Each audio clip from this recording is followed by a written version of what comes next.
Hi everybody and mega big welcome to cEDH Television with a competitive gameplay video. Or maybe a little bit different compared to normal, true, typical cEDH that we all know and trust. You see, I'm playing Purphoros God of the Forge Mono-Red Commander in paper. And this specific Purphoros God of the Forge deck in paper actually has a story on why I'm playing it. You see, my girlfriend actually plays Commander, but she doesn't really play cEDH, and I've been trying to make her play that for a while, pretty much since the YouTube channel started, and I've been showcasing examples of commanders that she might like that is stronger than this, but in the end she wants to play Purphoros, and you should play what you actually like and enjoy. However, over the years, Mono Red have gotten so many new great cards actually. And now I'm telling her, you can come and play Purphoros at the cEDH table now. And she replies with, nah, you told me it's bad. And that is why I'm playing it in this video. I'm trying to showcase that Mono Red has something going for it, I guess. Now with us also we have Clay from the Tryhards, another cool YouTube channel that is making competitive pauper gameplay videos, and he's bringing the Sultai Muldrotha to the battle. But I will leave a link to his cool stuff in the description below of the video. He also has a really cool hairstyle. Jason is also with us playing Golgari Stickfingers. And the last player in the pod is Rhetoric playing Edric, Spy Master of Trest, a time-traveling elf rogue. And with that, let's start the match. Now normally you get to see my hand and hear my thought process. Well, you will still hear my thought process during the match while I narrate the entire battle. However, showcasing my hand is a little bit different and trickier compared to how I normally do now that I'm playing things with paper. Play begins by drawing a card. By the way, I gotta showcase this mountain, the Pikachu mountain, coming in soon. Clay begins with a wooded foothills that he cracks. He's searching for a tropical island. And then he plays a mana vault. Then he passes the turn to Jason, the stickfingers player, who draws a card for turn, and begins by shocking to play an overgrown tomb. And then casts a Jewel Lotus. And then he casts a vampiric tutor, which is very scary because he's winning by just casting his commander and he is casting an animation spell and then he wins. But then he puts the card on top of his library and passes the turn, so next turn might be scared. Turn goes to Edric, who draws a card for turn. Begins with a Botanical Sanctum, follows up with a Chroma, and pitch Oakum Adversary to it. He casts a Soul Ring, and then casts a Sylvan Raven. Scry 1. And then he passes the turn to me. I will draw a card for turn. I'm gonna play the most amazing land in the entire game. Here's a mountain, but if I showcase it a little bit more for you, that's a Pikachu! And then then me and Pikachu passes the turn. Muldrotha plays an overgrown tomb. He's actually really close at getting Muldrotha into play. Next turn 3 Muldrotha, that's actually pretty nice. But I don't think we're gonna get the turn 3 because I think Stickfingers is just gonna take it here. Muldrotha casts an Imperial Seal. He finds a card and puts it on top of his library. And then he passes the turn to Stickfingers, who begins by playing a Swamp. And I'm honestly a bit scared here. He begins by casting a Mana Vault, and that might be game. He sacrifices Jewel Lotus for 3 black and taps his Mana Vault, so now he can cast Stickfingers. Stickfingers cast trigger, he begins by flipping cards until he finds one. Here's Mikaeus. Flipping, flipping, flipping, flipping. It looks to be in the bottom. And there's second, there's Rothulk, and there we have cEDH. He basically paid 3 into X, and he's programmed only playing 3 creatures in his entire deck, so it basically is a buried alive commander. So Stickfingers wins if he casts a reanimation spell. Whatever reanimation spell, he wins. However, he's lacking black mana to cast that. He's currently floating 2 colorless mana, but he didn't have enough black. He used his Swamp to cast the Mana Vault, and then used the Overgrown Tomb for green into Stickfingers. He is currently floating 2 black from the Jewel Lotus, but that can only be used for his commander and not for a reanimation spell. So we're in Edric's turn, but Edric casts a Mystical Tutor before he draws a card. And he puts a Force of Will on top of his library. I kind of like this because he can cast his commander and start to develop his own board state and kind of draw cards here, as well as having protection, because Force of Will, you don't need to pay mana for it, so you can develop while holding interaction, tap out but still being able to interact. Sadly though, he currently has 3 cards in his hand, so yeah, he doesn't have that much to develop with. And he basically passed the turn to me. Draw a card! Cool. We drew a Neheb. I'm playing second mountain, and then I play a prismatic lens. It's an artifact that taps for mana, and I pass the turn. Honestly, all these mountains should be individual Pokemons, I think. Muldrotha draws a card, plays a Pollutal Delta, cracks the Pollutal Delta, he finds a Bayou. It's a demonic tutor, so not a Muldrotha. Now this is kind of scary because he just used Imperial Seal and now is using tutor number 2, so tutor twice, usually me A+B combo, which is usually fastest console. He doesn't really have the mana to do that at the moment though, but soon maybe. On the other hand, as he isn't able to like win this turn, he has to pass. We have someone that's threatening to win Jason. He might be using his tutors to search to find interaction like this thing, Soul Guide Lantern. He can literally use this to rip all graveyards, which is pretty much destroying Stickfingers combo here. That's great. He begins by exiling Mikaeus with the ETB of the artifact. And now we don't really need to worry that much about Stickfingers. Or well, there are some other combos in it, but yeah, it's problematic for Stickfingers here. Turn goes to Stickfingers that plays a Marsh Flat. And it takes a damage from the Mana Vault and casts Animated targeting cEDH. He reanimates cEDH and then exploits Sacrifice Stickfingers into cEDH, gaining basically Demonic Tutor here. He finds a mysterious card and puts it into his hand, but then sadly he has to pass his turn to Edric. I actually kind of like that Edric has a Force of Will because I think that now is going to be aimed more at Muldrotha here.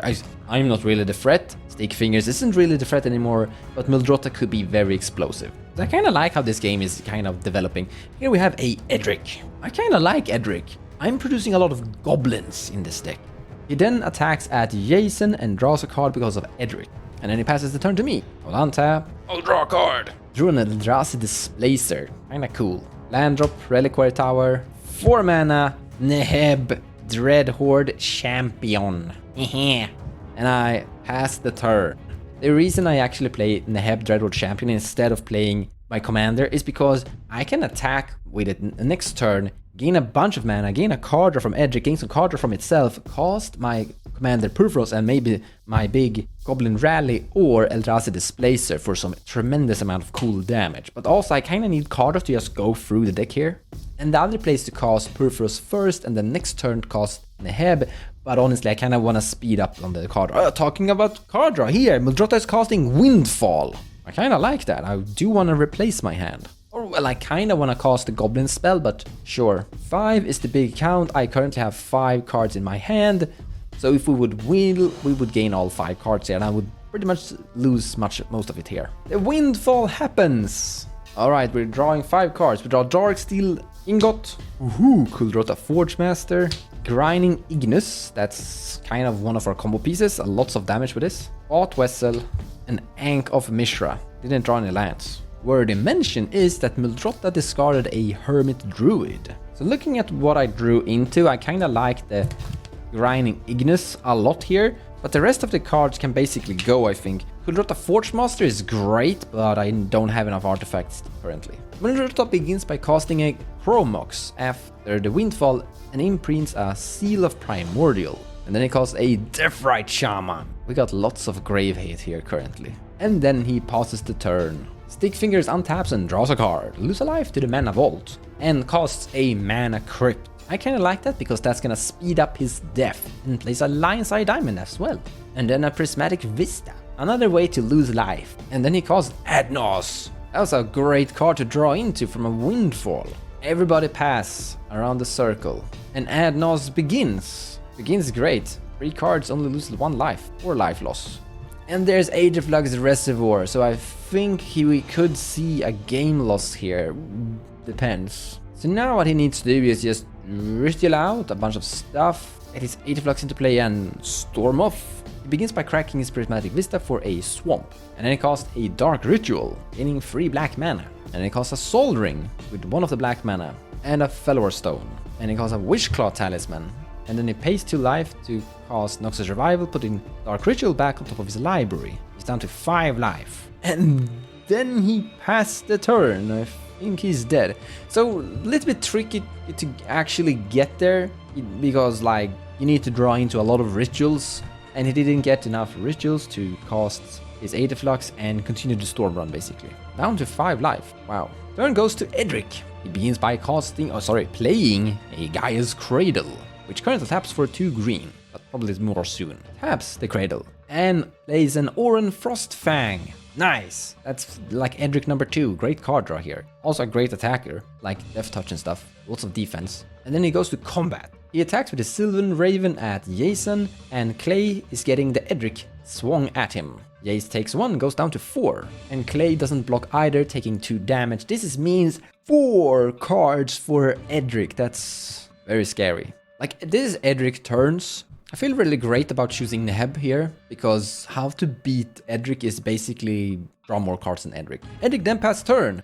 I will untap. I will draw a card. I want to move to combat.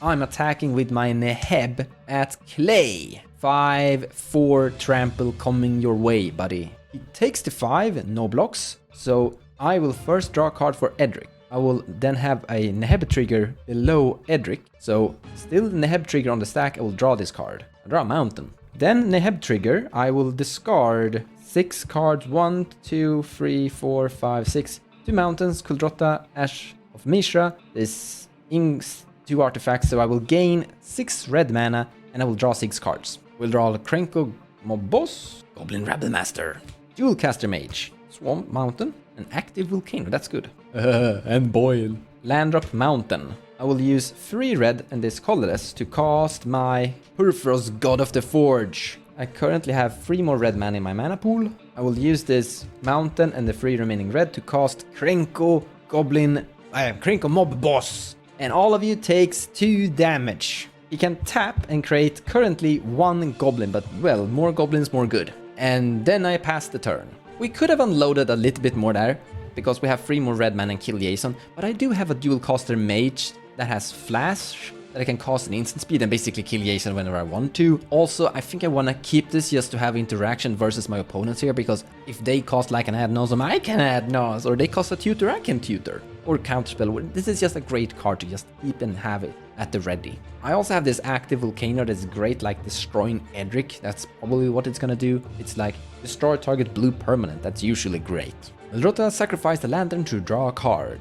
He uses Deathrite Shaman to exile a Pluto Delta to gain a green mana. And then he casts a Cooling Ritual, which doesn't actually have... Okay, it does affect my 1 mana rock over there. No, I can't cast my dual custom mage because of that. Well. But this is basically board wiping Edric and Jason. Now a priority on the spell goes to Rhetoric. I'm really happy here being behind Rhetoric, because I can actually think and see how Rhetoric reacts to this. Because this is literally destroying Rhetoric's entire... I want this Cooling Ritual to happen. But here it goes. He taps and Unified Will and counter target spell. I have a response to that. I'm gonna tap 3 and I'm gonna solve all problems. I'm gonna cast a dual caster mage and I'm gonna clone the Cooling Ritual. So here's the great part. We're killing Jason, we're still getting the board wipe, and Clay doesn't get the mana because I lose my mana rock.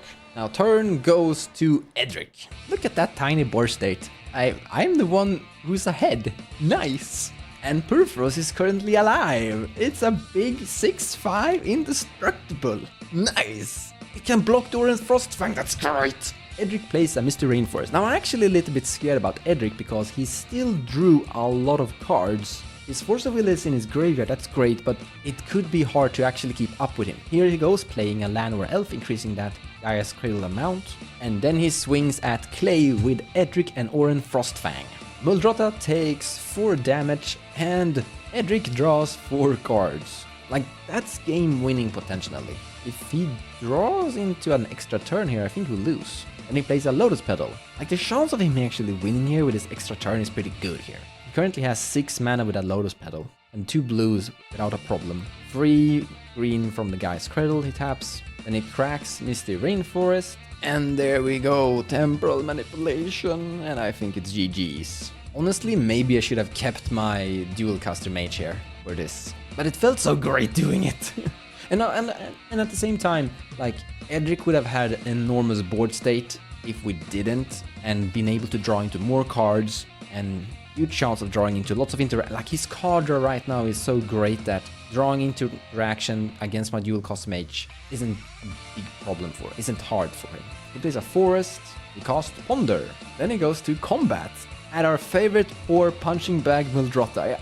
I'm so, like, if I was in a 1v1 here, I think I could have won, because I have blockers for days with my indestructible red god. But as he's able to just punch Clay here, he's able to continue this and eventually probably draw into like bounce spells to remove my blockers and just swing through continuously at me. And there's long-term plans in before drawing cards. So now he's getting an extra turn after this one. Nice. I really want Clay to die here so that I can block his attackers and get a turn. But I don't, yeah. And then he caused Time Warp that he drew into with his Edric trigger. So we go to Edric's third turn here? Yeah. And he draws a card. He plays Triskaidekaphile. So if he has an exactly 13 cards in his hand when it goes to his turn, he wins the game with that card. He goes to combat with his usual stuff at usual Clay, gaining 6 cards. That brought him to an exactly 13 cards into his hands. So all that he needs to do now is to cast an extra turn spell and draw 2 cards and win the game. But some strange magic happens here. He doesn't have it. He has exactly 13 cards in his hand. He has 6 mana available and probably a bunch of counter spells. So yeah, we're getting a turn. Some miraculous stuff. I'm untapping, super confused, and I'm drawing a card. That's a mountain. I think we need to swing with everything we have at Edric here to force the hand, except Krenko, I guess. So I'm going to combat with Neheb, Purphoros, and Dual Caster Mage at your face, Edric. Krenko is staying back, but he taps Gaia's Cradle for 4 and floats 1 blue. Don't do it to me! I wanna win! I'm so close to winning this game! Marsh of Swirling Mist phasing out all of my creatures, that's bad. In response to that, I'm gonna tap this and create a goblin. So you both take 2 damage, and I will have 1 creature, and they all phase out. Sad. I'm gonna play a basic mountain. I'm gonna play active volcano, destroying target blue permanent. I wanna destroy Edric. And Edric dies. And then I pass the turn. Muldrotha. So I have a boil that I can cast, which is destroying 1 island for both of them. I don't want to do it now because I think I want Muldrotha to do something. Muldrotha plays a mana confluence. And in an effort to showcase that he's trying to do something, he taps 4 lands for 4 amazing mana and casts a Dread Return. That's great, we need blockers. He returns his Hermit Druid back into play that he discarded through the Windfall previously in the game. And then pass turn. In your end step, I'm casting Boil. I want to destroy all islands. I destroy 1 land for both opponents. And we go to untap for Edric. However, I completely misunderstood a card. Before he goes to his turn, he can pay 4 mana to draw a card. He was at 12, and that's the reason I killed his Edric, but apparently he... So, in the end, Edric won the game. An amazing lot of card draw basically gets there. Hard to beat that, but card draw is a win con, literally. And also, post-game, I asked Rhetoric if he had counter spells, and yes, he did have that. So if I would have used my active volcano to destroy the Triskaidekaphile, he would have used that counterspell and then still been able to pretty much win. But I hope you liked the Purphoros showcase. No deck list of it in the description below the video because the entire deck is here. Well, in the future I actually plan on making a Moxfield deck update version for it and give it a go again in a digital game version.